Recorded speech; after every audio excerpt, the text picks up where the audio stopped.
Imagine for a moment that you are a woman born into the most powerful family on earth. Your name is not merely spoken, it is etched into the unyielding stone of temples that scrape the sky. Your face, rendered in silver and gold, passes through the hands of merchants in the sweltering markets of Alexandria, of legionaries gambling in the damp forests of Germania, of senators debating in the heart of civilization itself. Millions of people across a sprawling empire, an empire that stretches from the misty shores of Britannia to the sun-scorched sands of Mesopotamia, whisper your name with a complex cocktail of reverence, envy, and primal fear. You live in a palace on the Palatine Hill, a labyrinth of polished marble that feels cool against your skin, of gilded ceilings that glitter like captive constellations, a place surrounded by every conceivable luxury, every scent, every taste, every texture the known world can offer. But this luxury is a suffocating velvet shroud. This gilded cage is also a meticulously designed slaughterhouse. Feel the cold dread that seeps through the heated floors. Notice how the whispers of servants die the moment you enter a room. See how the smiles of your own relatives never quite reach their eyes. Imagine that the sacred bond of marriage, the union celebrated by poets and philosophers as the bedrock of society, is for you nothing more than a cold, hard, political calculation, a sentence to be served in a bed that might as well be a tomb. Your womb, the very source of life, is repurposed. It is not a cradle for your hopes and dreams, but a political vessel, a strategic asset, a battlefield, where the future of the world is fought in flesh and blood. The child you bear is not a joy, but a chess piece, a potential claimant to a throne built on bones. The man you are forced to call husband today might be the man who signed your father's death warrant yesterday, and the man who will order your exile tomorrow. He may be your cousin, your stepbrother, or if the political winds shift, even your uncle. The son you bear, the one you pour all your ambition, your intellect, your very soul into grooming for greatness, could one day, with a flick of his wrist, give the order for a hardened centurion's sword to be thrust into the very heart that beat for him. You will have taught him the rules of the game so well that your own life becomes the final logical sacrifice for his absolute power. This is not a flight of perverse fantasy. This is not the plot of a Greek tragedy, though it contains all its elements. This was the precise, lived, terrifying reality for the women of the Julio-Claudian dynasty, the founding family of the Roman Empire. They were the flesh and blood mothers, wives, sisters, and daughters of men who were declared gods on earth, the divine Augustus, the brooding Tiberius, the monstrous Caligula, the bumbling Claudius, the unhinged Nero. But in the shadowy corridors and torchlit gardens of the Palatine Hill, they were the premier players in a game far deadlier than any fought in the Colosseum. A game where the only rules were to survive, to advance your bloodline, and to meticulously, ruthlessly eliminate anyone and everyone who stood in your path.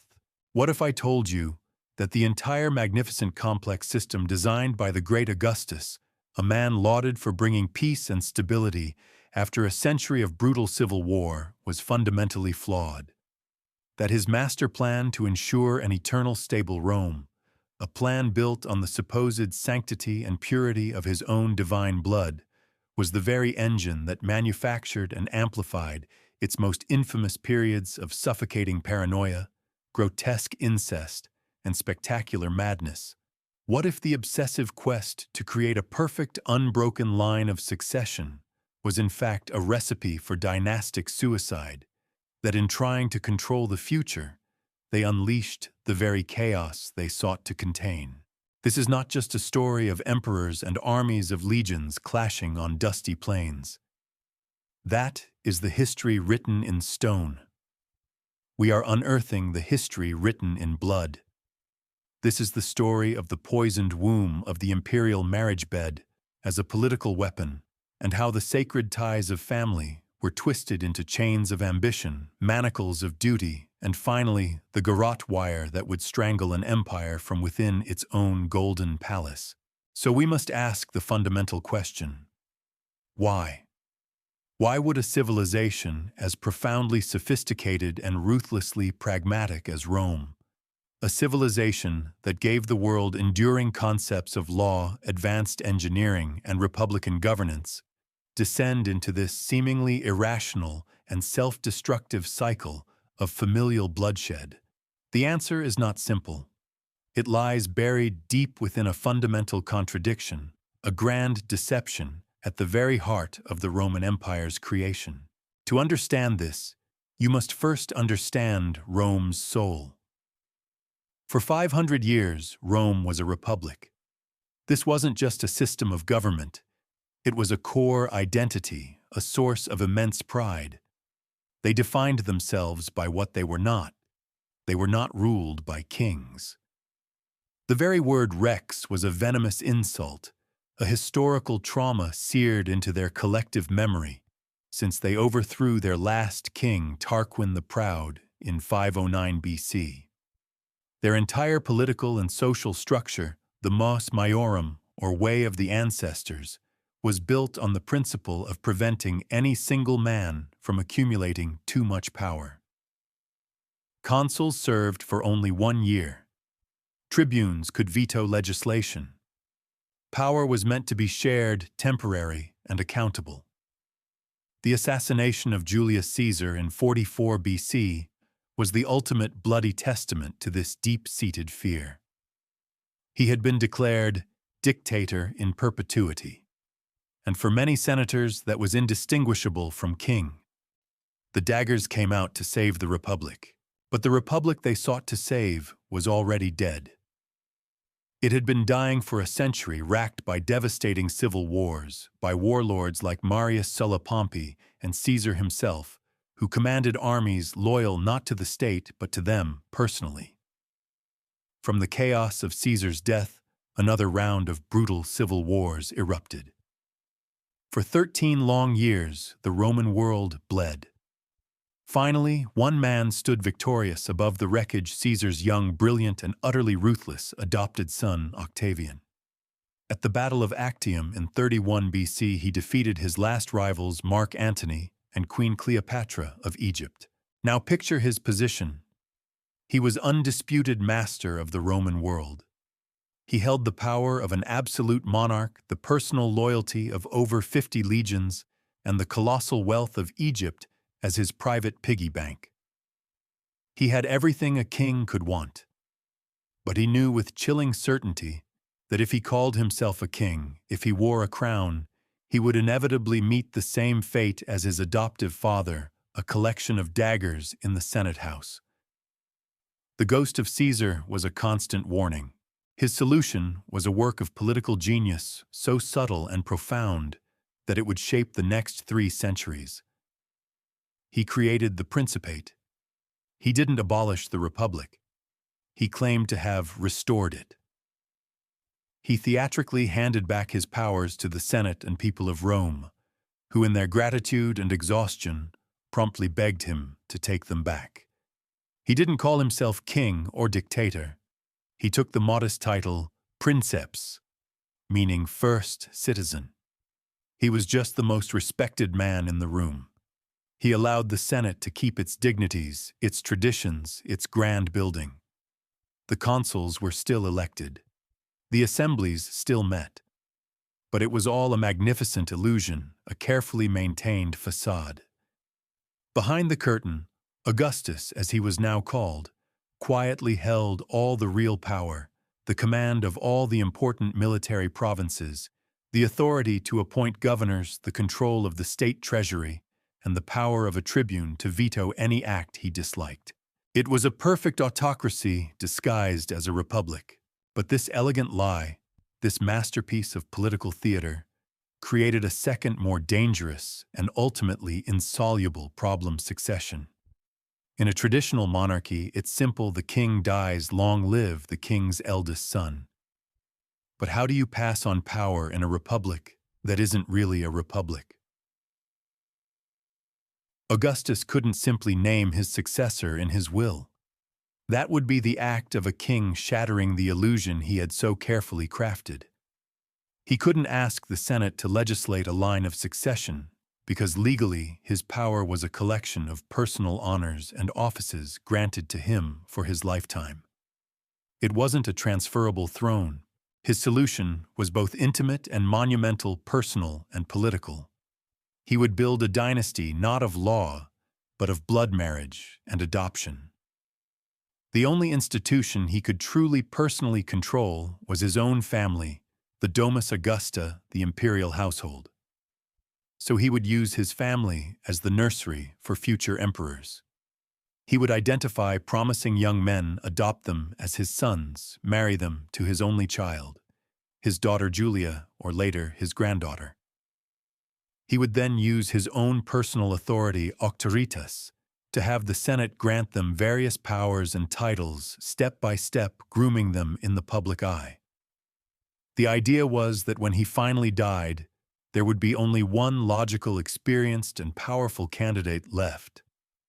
Standing a man so obviously prepared for the role that the transition would feel natural, not hereditary. This is the central conflict, the fatal flaw. The well-being of the state and empire of 50 million people was now inextricably fused with the biological and marital fortunes of a single family. The health of the entire Roman world became terrifyingly dependent on the fertility of one woman, the sanity of one chosen man, the loyalty of one ambitious cousin. A daughter's wedding was no longer a family celebration. It was a political treaty. A grandson's birth was a national event, a guarantee of stability celebrated on coins. And in this high-stakes pressure cooker environment, where proximity to the divine Augustus meant proximity to godlike power, normal human emotions, love, jealousy, ambition, resentment, became supercharged, weaponized, and deadly. The imperial family became a closed system, a moral vacuum, where ordinary rules no longer applied, and the future of Rome would be forged and ultimately shattered inside it. To truly comprehend the terrifying, soul-crushing reality of this system, we don't need to look at abstract charts or complex laws. We need to immerse ourselves in a life forged, twisted, and ultimately extinguished by this very system. A woman who was the great-granddaughter of a god, the daughter of a national hero, the sister of one emperor, the niece and wife of another, and the mother of a third. A woman who through sheer force of will clawed her way to the absolute pinnacle of power, only to be devoured by the very monster she meticulously created. This is the grand, horrifying tragedy of Agrippina the Younger. Act Y, the hero's orphan. Picture her. It is the year 39 AD. Agrippina is a woman of 24, yet her eyes hold the weary wisdom of a soul that has lived a dozen lifetimes. To understand her, you must first understand the shadow she was born under, the shadow of her father Germanicus. Germanicus was everything a Roman hero was supposed to be: handsome, brave, charismatic, a brilliant general beloved by his legions and adored by the people. He was the adopted son of the grim Emperor Tiberius, but he was the polar opposite of his dour stepfather. He was Rome's hope. When he died suddenly and mysteriously in Antioch in the year 19th AD, the nation was plunged into mourning. The prevailing whisper, the one that never truly died, was that he had been poisoned on the orders of a jealous Tiberius. Agrippina was only 4 years old. Her mother, Agrippina the Elder, was a woman of iron will, a granddaughter of Augustus herself. Consumed by grief and rage, she returned to Rome carrying her husband's ashes and openly accused Tiberius. It was an act of incredible bravery and political suicide. Young Agrippina watched as the emperor, a man consumed by paranoia and bitterness, systematically and cruelly dismantled her family. He was the spider at the center of a vast web, and her family were the struggling flies. She saw her two older brothers Nero and Drusus, the bright hopes of the dynasty, arrested on trumped-up charges of treason. They were exiled to barren, windswept islands and left to starve to death in squalid dungeons.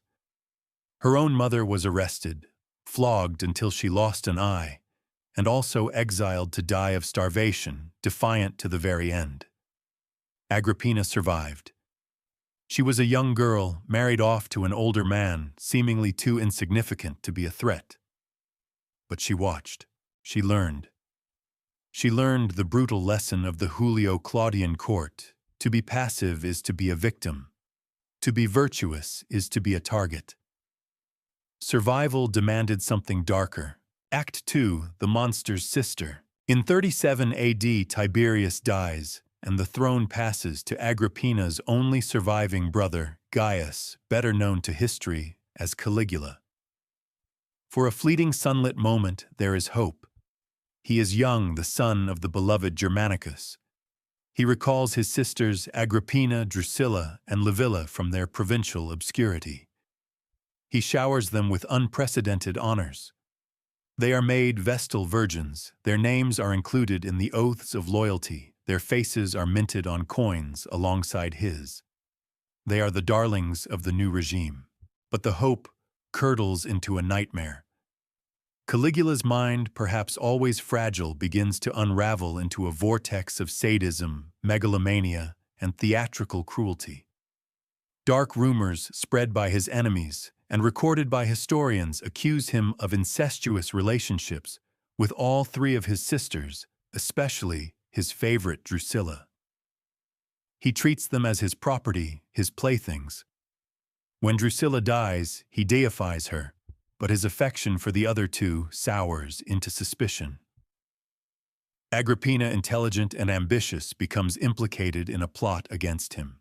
Caligula, in a stroke of calculated cruelty, doesn't grant her a swift execution. He devises a deeper, more profound humiliation. He accuses her of adultery and treason and forces her into a public confession of her crimes. Then he exiles her to the Pontian Islands, the same island prison where her mother had starved.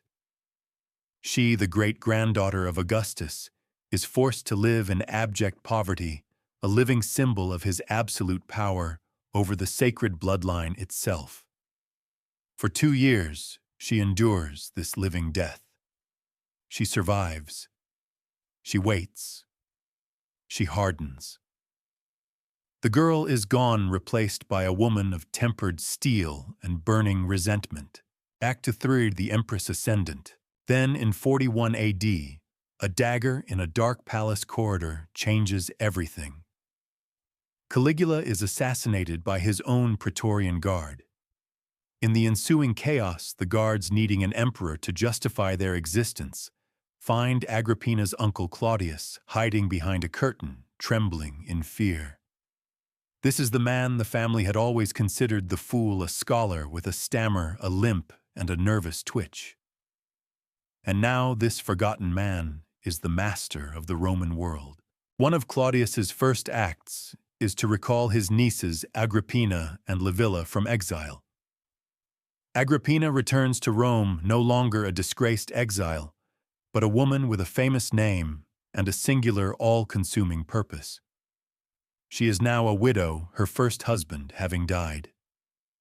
She sees the court of Claudius for what it is, a snake pit ruled by powerful and corrupt imperial freedmen, Pallas Narcissus and Callistus, and by Claudius's young, beautiful, and wildly promiscuous wife, the Empress Messalina. Agrippina lays low, biding her time. She marries a second time to a wealthy and well-connected politician, Crispus Passianus. When he conveniently dies, he leaves his vast fortune to his stepson Nero and to Agrippina herself. She is now independently wealthy and strategically positioned. In 48 AD, her moment comes. Messalina, in an act of stunning recklessness, participates in a public marriage ceremony with her lover while Claudius is away. It is a direct challenge to his authority. When the plot is exposed, Messalina and her co-conspirators are executed. The position of empress is vacant. A frantic competition begins. The powerful freedmen each back a different candidate. But Agrippina has a unique, almost unthinkable advantage. She is the emperor's niece. She is the daughter of Germanicus. She is a direct descendant of Augustus. She begins her campaign. She is now 34, a woman in her prime, possessing a formidable intellect and a magnetic, if dangerous, charm. She allies herself with the powerful freedman Pallas. She argues for dynastic unity. She slowly, methodically seduces her own uncle Claudius. Imagine the atmosphere in the court, the whispers, the shock. The marriage of an uncle and niece was profoundly taboo, a form of incest that horrified conservative Romans. But Agrippina is relentless. She uses her proximity to Claudius, reminding him of her lineage, of the political stability their union would bring. It would unite the two main branches of the Julio-Claudian family, she argues, securing the dynasty against any future challenges. She orchestrates a lobbying campaign in the Senate. Her allies argue that it is a matter of state, a patriotic duty. The cowed and sycophantic senators, ever fearful of the emperor's displeasure, dutifully pass a special law making the union legal. In 49 AD, Agrippina marries her uncle and becomes Empress of Rome. But for Agrippina, this is not the endgame. It is merely the second act.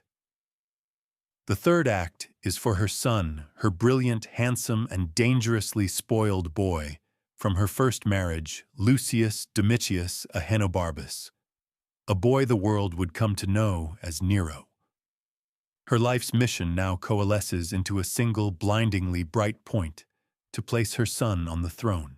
She moves with the breathtaking speed and ruthless efficiency of a master strategist. In 50 AD, just 1 year after the marriage, she persuades the aging Claudius to formally adopt Nero. Nero is older than Claudius's own biological son, the frail Britannicus, so this adoption effectively places Nero first in line for the succession. She has her son, now Nero Claudius Caesar, betrothed to Claudius's daughter Octavia, further cementing his position. She systematically and ruthlessly eliminates anyone she perceives as a rival. She accuses Lollia Paulina, another woman who had vied for Claudius's hand, of practicing black magic. Lollia's property is confiscated, she is exiled, and a tribune is sent to compel her suicide. She orchestrates the downfall of Claudius's daughter-in-law, accusing her of immorality to clear a path for Nero. The historian Tacitus, our primary source, describes her reign as empress with awe and fear, a tight, almost masculine despotism. In public, she was serious and formal. In private, she was anything but chaste unless it was a question of power. Her passion for money was boundless. She wanted it as a means to an end, the throne. She is the first woman to have a colony Cologne in modern Germany named after her. She appears on coins, a symbol of power equal to the emperor himself. She is in all but name a co-ruler. Act I-4, the serpent's kiss, but time is not on her side. Claudius is getting older. More dangerously, his own son Britannicus is approaching manhood. He is starting to understand his birthright to attract a loyal following of his own.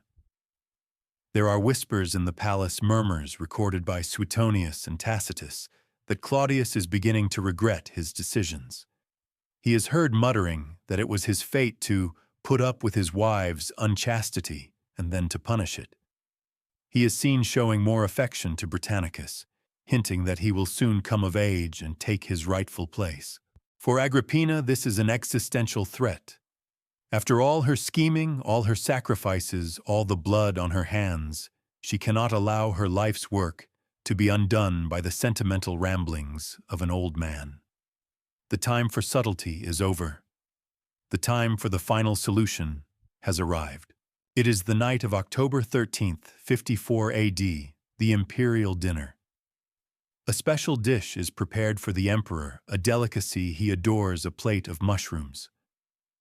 Among the savory fungi is one special addition, a gift from the most infamous poisoner in Rome, a woman named Locusta, whom Agrippina keeps on retainer like a court physician.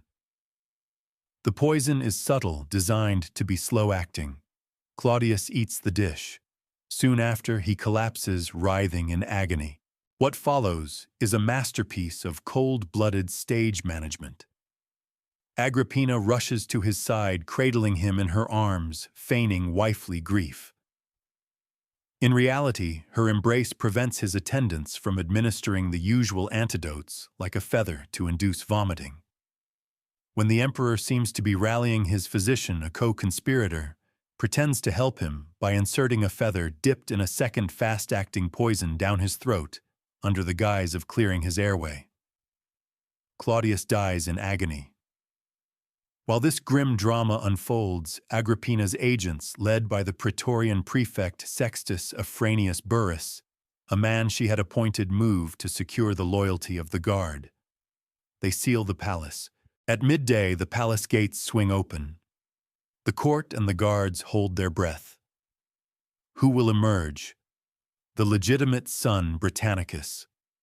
Instead, the 16-year-old Nero, his face a mask of practiced grief, walks out into the sunlight, with his formidable mother Agrippina by his side.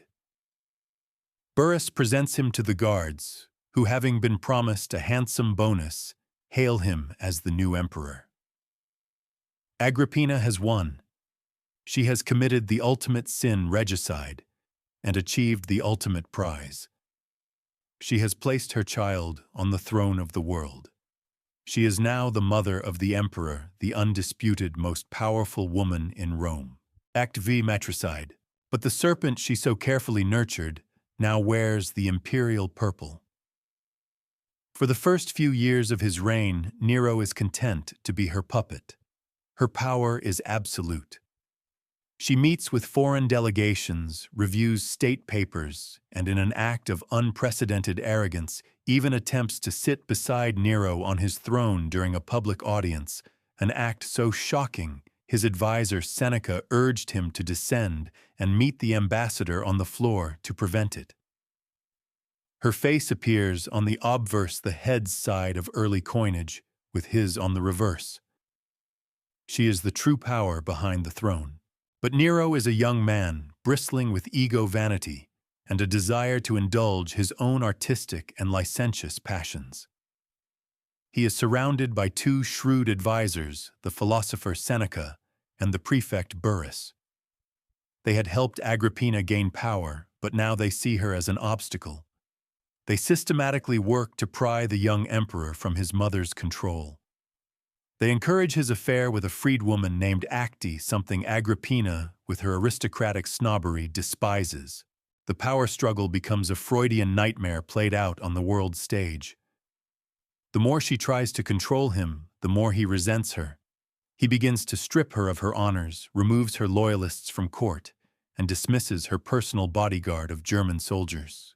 He forces her out of the palace and into a separate residence, effectively placing her under house arrest.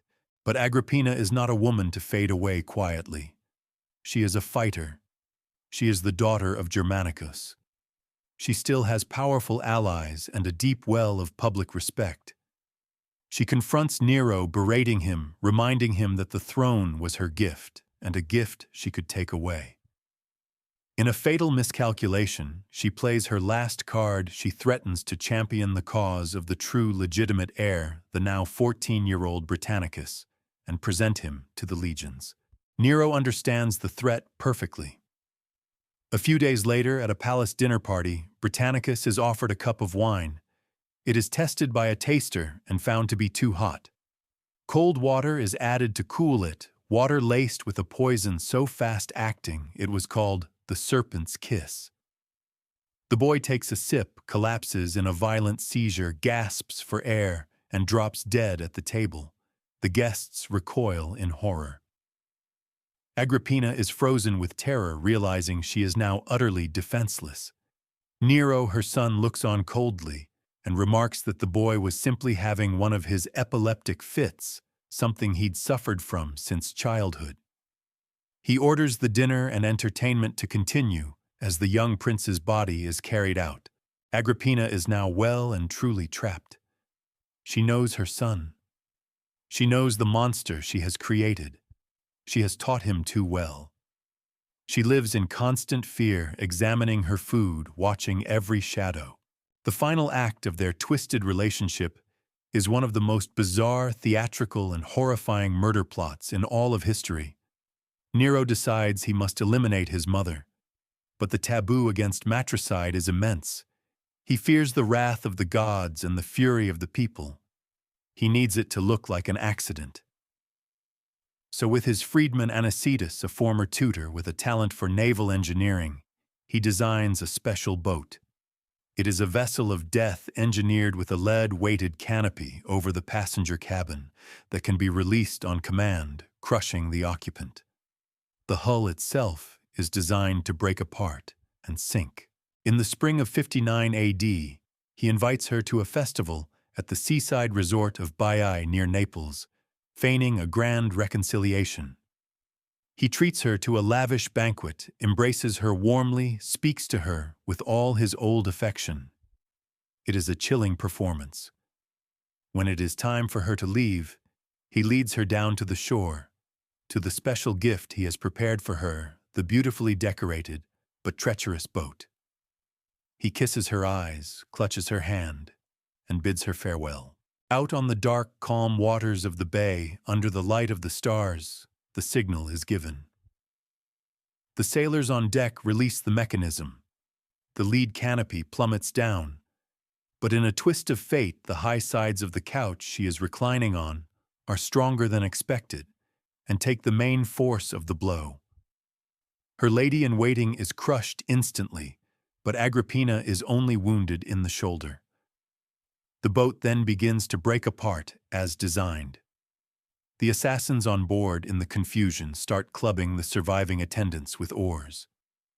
Agrippina's other attendant, in a moment of panic, makes a fatal mistake. She cries out, "I am Agrippina, help the emperor's mother."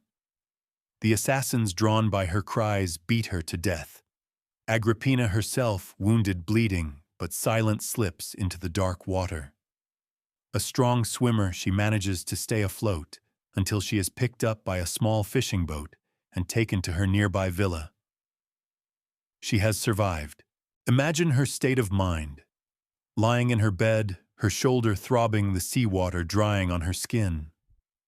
There is no doubt now, no room for ambiguity. It was not an accident. Her son, her own flesh and blood, had tried to murder her. In a final brilliant act of psychological warfare, she sends a messenger to Nero. The message is simple. She informs him that by the grace of the gods and his own good fortune, she has survived a terrible accident, and she begs him not to be alarmed or to visit as she needs rest. She is checking his move, calling his bluff. At his own villa, Nero is thrown into a blind panic. His theatrical plot has failed. His creator has survived, and worse, she knows. He summons Seneca and Burrus. For a few moments there is a terrified silence. They know that if they do not act, she will. She will rouse the people, appeal to the army. They tell Nero he has no choice. He has gone too far to turn back. He acts. He has a sword dropped near his mother's messenger, discovering him as an assassin sent to kill him. He declares that his mother, guilty of plotting against the emperor, has committed suicide upon being discovered. It is a flimsy pretext. He immediately dispatches Anicetus, the boat designer, this time with a group of armed soldiers, to her villa. They are to finish the job, no more accidents. The centurions and sailors surround her house. They break down the doors. They find her in her dimly lit bedroom, reclining on her couch, only a single lamp pushing back the darkness. She looks at them, not with the fear of a victim, but with the cold, regal fury of an empress betrayed. She understands her end has come. She looks directly at Anicetus. According to the historian Tacitus, who recounts the scene with chilling detail, she points to her own abdomen, her womb, and cries out the immortal words, "Ventrum feri." Strike the womb.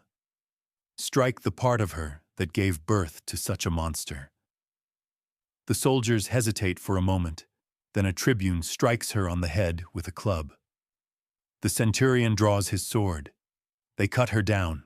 The story of Agrippina is the story of the Roman imperial marriage system, taken to its absolute logical, horrifying conclusion.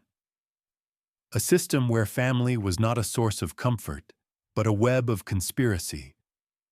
A system that turned a hero's daughter into a paranoid exile, a wife into a regicide, and a mother into the architect and ultimate victim of her own monstrous creation. Now I want you to pause and think. If you were Agrippina, born into that world, watching your family be systematically butchered, your honor stripped away, what choices would you have made? Would you have accepted your fate as a powerless victim waiting for the executioner's knock? Or would you have played the game, embracing its dark rules, no matter the moral cost, to survive, to conquer, to win? Her story is an epic tragedy, but was it a tragedy of her own, making a result of her own boundless ambition? Or was she simply the most perfect product of the poisoned, inescapable system she was born into? Let me know your thoughts in the comments below. The horrifying saga of the Julio Claudians, culminating in a son murdering the mother who placed him on the throne, feels like a myth. It feels like a grand, bloody opera, too extreme for reality. But the powerful forces that drove these historical figures are not mystical or allegorical.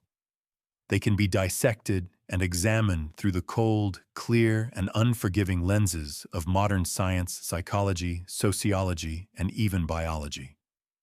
What emerges is not merely a tale of evil people, but a case study of a perfect storm, a convergence of environmental pressures, deep-seated trauma, and unchecked power that created a factory for monsters.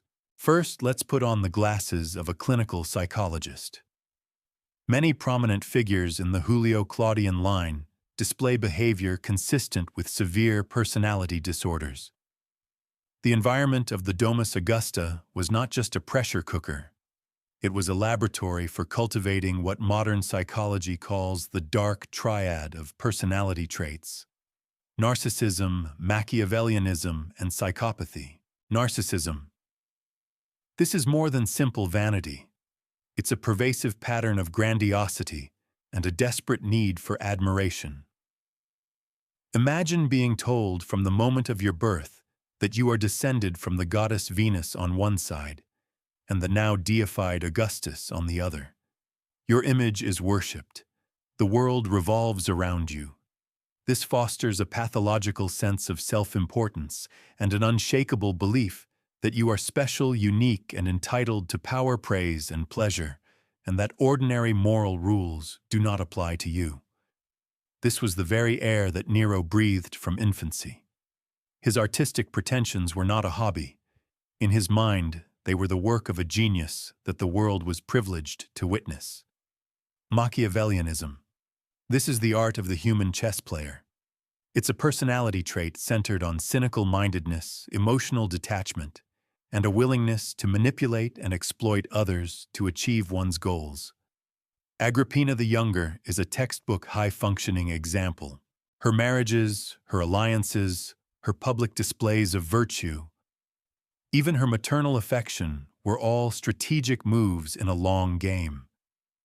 She viewed people not as ends in themselves, but as tools or obstacles.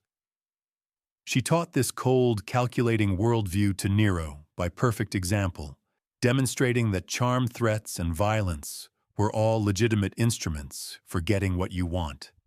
Psychopathy. This is perhaps the most chilling component.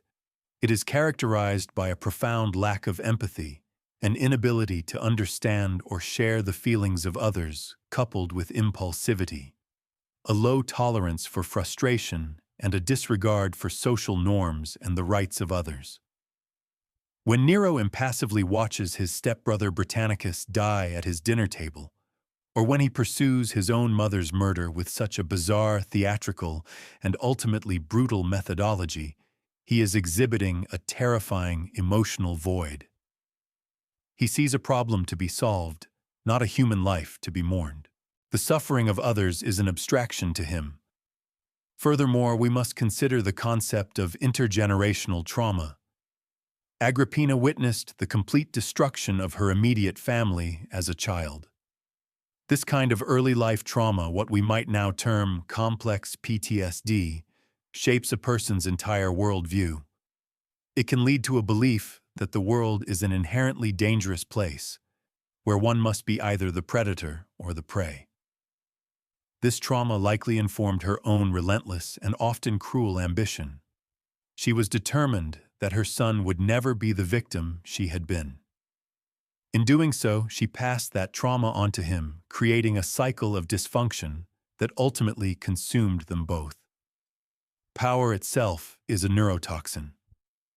Neurological studies have suggested that the acquisition of significant power can change the way our brains work, specifically by diminishing our capacity for empathy. The experience of unchecked power can literally make a person a less empathetic version of themselves, a phenomenon known as power poisoning. For a Roman emperor who had no meaningful checks and balances, this effect would be magnified to an extreme degree. Next, we apply the lens of sociology. The Roman imperial family was not a family in the modern sense. It was a political institution that existed in a state of anomium, a condition of normlessness. The concept of the Domus Augusta placed it outside and above the normal social and moral rules of Roman society. While an ordinary Roman citizen would be prosecuted for incest for marrying his niece when the Emperor Claudius did it for the good of the state, the Senate passed a law to sanctify the act. This created a moral vacuum at the very center of the empire. They were a class unto themselves, and their private dysfunctions inevitably became public crises. Propaganda was the social glue that held this unstable structure together. The imperial regime was a master of public relations. Coins were minted not just as currency, but as miniature billboards advertising the Concordia harmony of the imperial couple, the felicitas, good fortune of the era, and the pietas, piety and duty of the ruling family. Statues, poems, and public buildings all reinforced a carefully constructed narrative of a stable, benevolent, and divine family, making the sordid reality of betrayal and murder even more jarring and dangerous when it inevitably spilled out into the open. The Praetorian Guard also played a key sociological role. They were the emperor's bodyguards, but they quickly became the kingmakers. Their loyalty was not to the state, but to the man who gave them the biggest donation. Their assassination of Caligula and their spontaneous appointment of Claudius demonstrate that the ultimate power rested not with the Senate or the people, but with a small group of armed men in the palace, adding yet another layer of violent instability to the succession process. Finally, let's briefly touch upon the delicate lens of biology. While it's crucial to avoid simplistic genetic determinism, we cannot ignore the context. The Julio-Claudians were not as systematically inbred as later European dynasties like the Habsburgs, but the pattern of marrying within a very small elite pool of families, uncles to nieces, cousins to cousins, was undeniable. This is what population geneticists call a low effective population size, and it leads to a founder effect. When you repeatedly cross the same limited bloodlines, you increase the probability of recessive genes, both for physical ailments and potentially for neurological or psychiatric predispositions, becoming expressed more frequently. There are persistent historical accounts of epilepsy, the falling sickness, in the family line, including with Julius Caesar himself and possibly Caligula. While we cannot and should not posthumously diagnose complex mental illnesses, it is sociologically and biologically plausible that a system designed to concentrate power and divine blood in a single lineage may have inadvertently concentrated and amplified The very traits, extreme ambition, paranoia, and a lack of empathy that would ultimately lead to its self-destruction. The story of Rome's imperial family, as shocking as it is not a unique aberration in the long, often brutal tapestry of human history. It is a terrifyingly common pattern, a recurring nightmare. The Roman obsession with bloodline purity and the disastrous, chaotic consequences it produced find dark echoes and twisted parallels across cultures and centuries. This repetition reveals a fundamental and perhaps fatal flaw in the very concept of hereditary power itself. Look east and backwards in time to the sun-drenched banks of the Nile and the pharaohs of ancient Egypt. For the rulers of the two lands, incest was not a political necessity or a reluctant taboo to be overcome by special laws. It was a divine prerogative, a sacred duty. The king was a living god, Horus on earth, and gods do not dilute their celestial essence by marrying mere mortals. Brother-sister marriages and even father-daughter unions were not just common. They were the ideal designed to keep the divine bloodline, the ichor, pure and concentrated. And what was the result of this quest for divinity? We see it etched in the very bones of the boy king Tutankhamun. Decades of genetic analysis of his mummy have revealed a tragic litany of maladies, a clubfoot that would have forced him to walk with a cane, a cleft palate, scoliosis, and Kohler's disease, a rare and painful bone disorder. He was a frail, sickly king, the tragic end product of a religious ideology that prioritized divine purity over biological viability. The Romans feared incest, but practiced it for power. The Egyptians embraced it for divinity. Both paths in their own way led to decay and a dead end. Then, let us leap forward 1,500 years from the smoldering ruins of Rome to the vast, powerful Habsburg dynasty, the rulers of Spain, Austria, and the Holy Roman Empire. Their goal was neither divinity nor simply stability, but total earthly dominion. Their famous motto was a masterclass in foreign policy, Bella gerant ali tu felix Austria nube. Let others wage war, thou happy Austria marry. Through generations of meticulous and relentless strategic intermarriage, uncles marrying nieces, first cousins marrying first cousins, they wove a genetic net that snared a vast European empire. They preserved their power and their lands, but at a staggering biological price. The infamous Habsburg jaw, a severe mandibular prognathism, where the lower jaw outgrows the upper, became a disfiguring family trademark, a physical manifestation of their closed genetic loop. More devastating were the hidden costs, soaring rates of infant mortality, epilepsy, and a host of physical and mental disabilities. The final Habsburg king of Spain, Charles II, known as the Bewitched, was a tragic human catastrophe. He was impotent, chronically ill, severely disabled, and barely able to speak or chew, the cumulative result of a family tree that had collapsed in on itself. His death without an heir in 1700 directly triggered the devastating War of the Spanish Succession, plunging all of Europe into conflict. The very tool they used to build their dynasty marriage was the same tool that ensured its biological extinction and ignited a continental war. Let us consider one more, even more brutal example, the Ottoman Empire. They faced the same problem as Augustus: how to ensure a stable transfer of power and avoid ruinous civil wars between brothers vying for the throne. Their solution was colder and more direct than Rome's marital webs.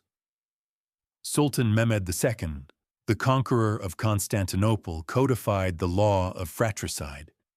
Upon ascending the throne, the new sultan had the legal and even sacred right to execute all of his brothers and their sons.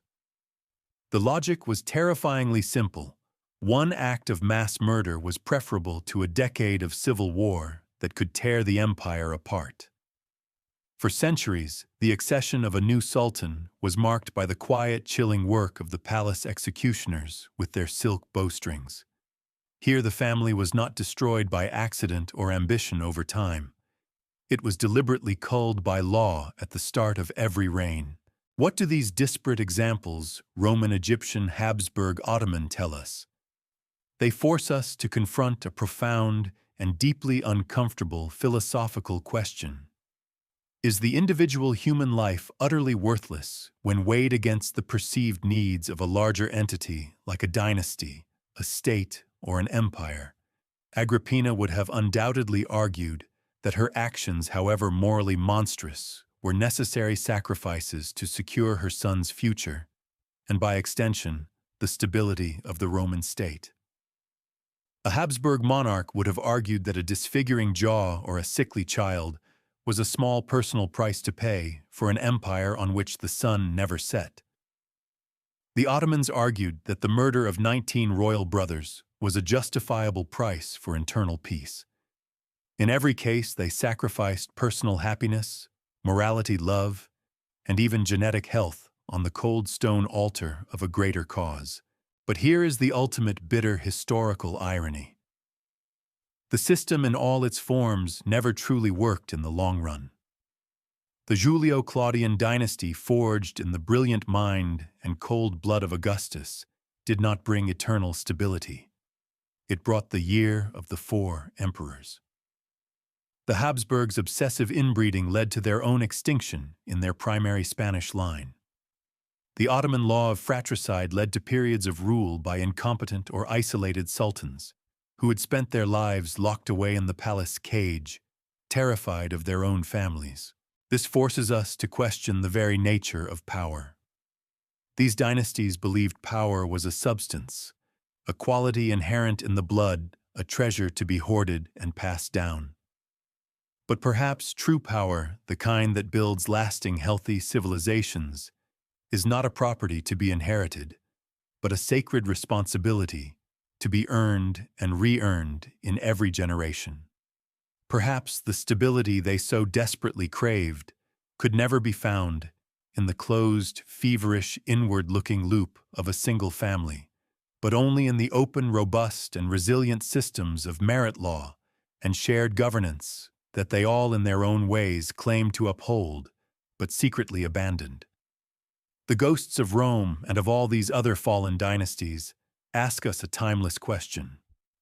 What ideals are you willing to corrupt in the name of security?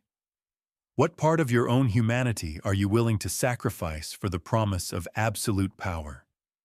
And as history screams at us from every angle, is it ever worth the price? It is a comfortable, perhaps even necessary delusion to look back at the bloody sagas of the Romans, the Pharaohs, the Habsburgs, and see them as distant, almost alien figures.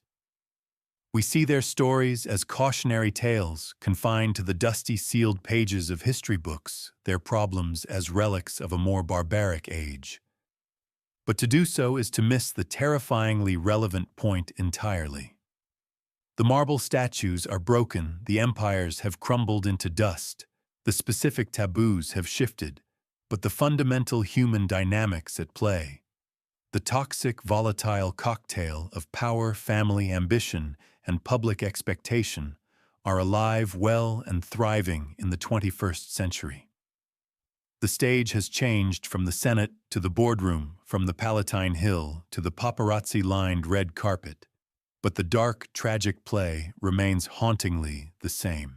Consider the world of modern political dynasties, a phenomenon present in democracies and autocracies alike. Think of families where the name itself is a political platform: the Kennedys in America, the Bhuttos in Pakistan, the Gandhis in India, the Le Pens in France, the Assads in Syria. These are families where political power becomes an inheritance, a sacred duty, a heavy cloak passed from one generation to the next, often whether the heir wants it or not. The children are born not just into a family, but into a legacy, a brand. Their choice of career, their academic record, their marriage partner, their public behavior, Their every youthful indiscretion, all are mercilessly scrutinized through the lens of future political ambition. They face an immense, often crushing pressure to live up to the family name, to carry the torch, to continue the dynasty. And this pressure can be catastrophic, leading to public scandals, private battles with addiction, and shocking tragedies that echo the suffocating pressures of the Roman court. The expectation to produce a suitable heir to the political throne, the strategic marriages to consolidate influence or create a picture-perfect family, the constant gnawing fear of a scandal that could topple the entire family legacy.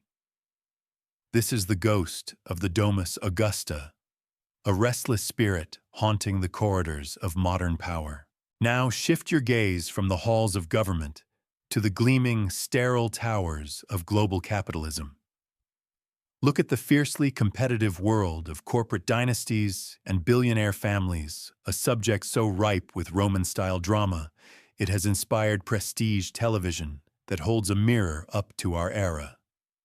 In this world, the empire is a multinational corporation or a vast hedge fund, and the throne is the CEO's chair in the corner office. The children of the founder are often raised not as individuals with their own passions, but as potential successors, their entire lives a long, grueling job interview. Their value is measured by their ruthlessness, their loyalty to the family brand, and their ability to generate profit. Marriages are no longer just personal choices.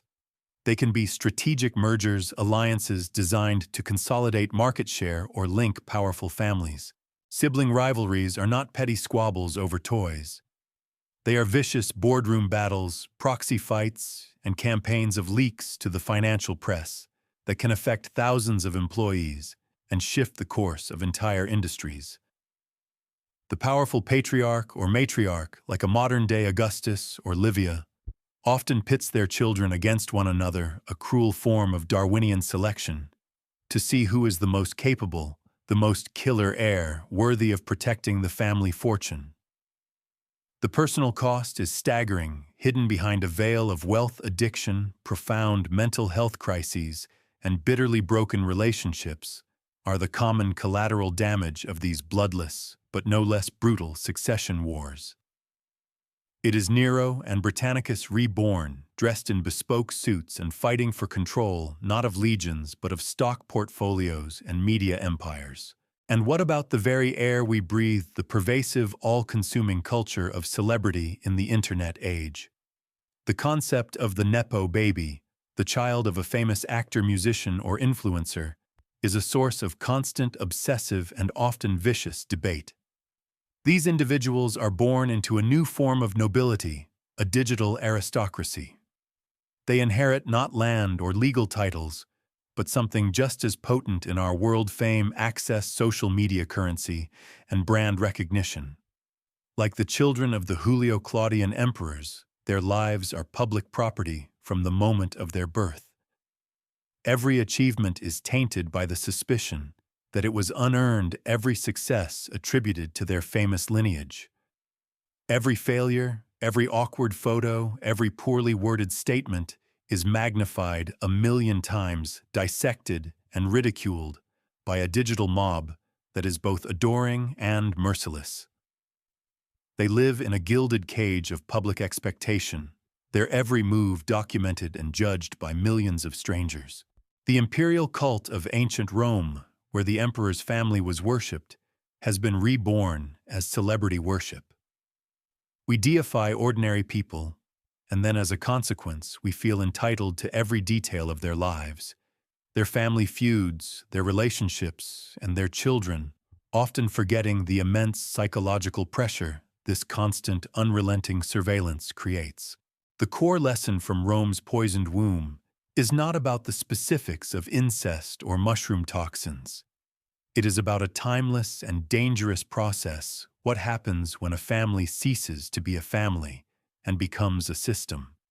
When human relationships are subordinated to an external, all-important goal, be it the stability of an empire, the quarterly growth of a company, or the maintenance of a public brand.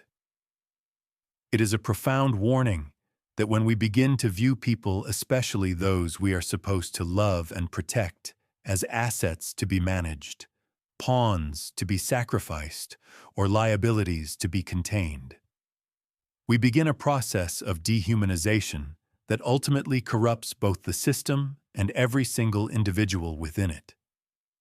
Agrippina's ultimate tragedy was not that she was uniquely evil, but that she was the perfect, most successful product of a system that demanded she become a monster simply to survive. The Roman darkness is not a relic of the past. It is a dormant potential within us, waiting to be awakened in any situation where lineage is valued more than humanity, where succession is more important than love, and where the image of the family is more important than the people who live inside it. And so the story of the Roman imperial succession comes full circle, revealing itself not as a line, but as a perfect, tragic, self-devouring loop. It began with Augustus, a man of profound genius and cold calculation, a man so horrified by the chaos of a century of civil war that he forged a system of hereditary power disguised as a restored republic. He tethered the fate of the entire known world to the biological and marital fortunes of his own family, hoping to create a predictable, orderly, and peaceful transfer of power that would last 1,000 years. Yet this very system, by its very nature, became a garden for cultivating the most extreme, volatile, and unpredictable human emotions. It fostered a suffocating paranoia where every relative was a potential rival. It rewarded ruthless ambition and punished virtuous inaction. It placed the absolute unchecked power of life and death into the hands of individuals who had been psychologically warped, traumatized, and dangerously inflated by the very process designed to select them. The desperate quest for order bred unprecedented chaos. The obsessive desire for stability fueled spectacular madness. The dynasty that was engineered to last forever devoured itself from within in just under a century, culminating in the pathetic, lonely suicide of its last male heir, Nero, and plunging Rome back into the very thing Augustus feared most, a bloody, brutal civil war. The serene, marble-carved faces of Augustus and his family project an image of calm, controlled, pious power. But the true story of his family is a silent scream that echoes through 2 millennia. It is a permanent warning etched in blood and stone about the profound danger of fusing the personal with the political, of sacrificing authentic humanity for the fragile illusion of control. It teaches us with brutal clarity that no bloodline is truly divine, no succession plan is foolproof against the wild currents of human nature, and that any system in any era that places lineage above character inheritance, above merit and image above truth, is destined to fester, decay, and rot from the inside out. The faces of Livia, Agrippina, and Nero are not just historical figures. They are eternal archetypes reflecting the timeless, tragic struggles of ambition family and the uniquely corrosive nature of absolute power. The patterns of the past are not dead. They are not even past, as William Faulkner wrote. They are woven into the very fabric of our own world, visible in our politics, our businesses, and our all-consuming culture. The Roman ghosts are all around us. They inhabit any situation where a child's future is predetermined by their last name rather than their own dreams, where a family's public image is protected at the cost of its members' private sanity. So the final question is not simply what happened back then. The more important question is, where is it happening now? Where do you see these ancient dark dynamics playing out in our modern world, in which political families, which corporate dynasties, which celebrity clans, do you see the faint, disturbing echoes of the Julio-Claudian court? What are the modern forms of the poisoned mushroom or the collapsible boat? Share your insights, your observations, and your theories in the comment section below. Let's discuss where the ghosts of Rome still walk among us. And if you wish to continue this journey with us, to continue unearthing the dark truths and forgotten warnings that history has tried to bury, then make sure you subscribe to Dark History and ring the bell of knowledge so you won't miss our next descent into the ever-present shadows of the past.